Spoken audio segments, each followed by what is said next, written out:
morning, everyone. Jolie Martin here. Today I want to talk about holding effective meetings. You know, this comes up pretty often for me because I get invites to different meetings and such, and some of those meetings really aren't meetings that I need to attend. However, I'm always thankful for knowing that something's going on that maybe I need to pay attention to.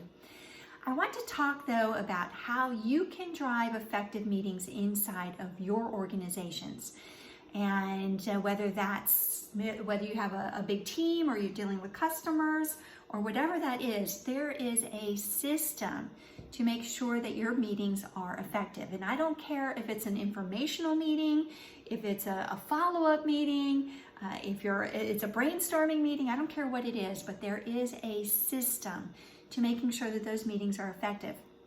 So let's start at the beginning. First of all, do you know what your meeting needs to cover? Do you have an agenda? And if you do have an agenda, have you given that to all parties at least 24 hours in advance so that they can be prepared? It's hugely important that we take care of making sure that people can be prepared for our meetings.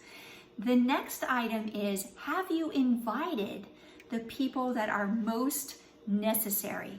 Not the ones that if you have a quick question, you can just call them, but the people who are most necessary to successfully complete the mission, the purpose of this meeting.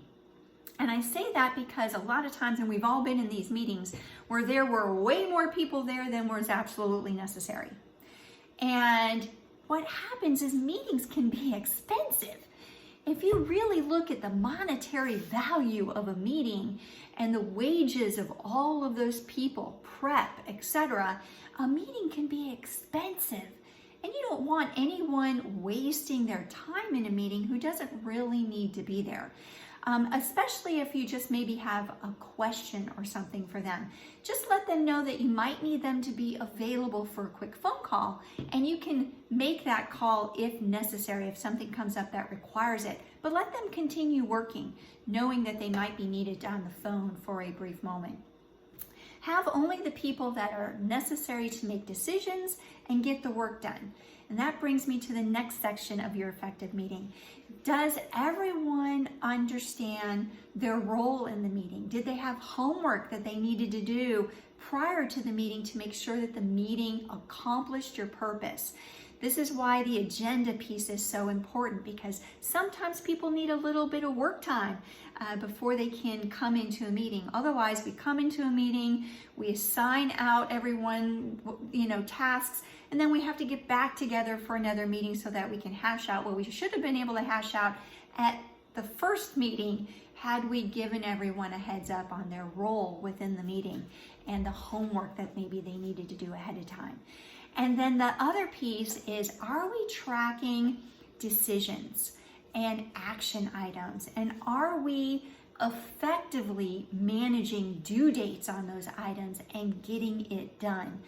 Again, we've all been part of meetings where there's been a lot of tasks, but no follow-up, no deadlines, and things just flat out don't get accomplished. So how are you handling that? And who's championing that deadline or that timeline so that you can make sure things are getting done? And then last but not least, start and end on time. And when you end, recap any forward actions and due dates that need to be accomplished, and when you're getting back together to finish the process, so to speak. I hope that helps you run an effective meeting. You can start using that right now. And until next time, I'm Jolie Martin. You can find us at jmartinresults.com and LinkedIn, Facebook, and our YouTube channel.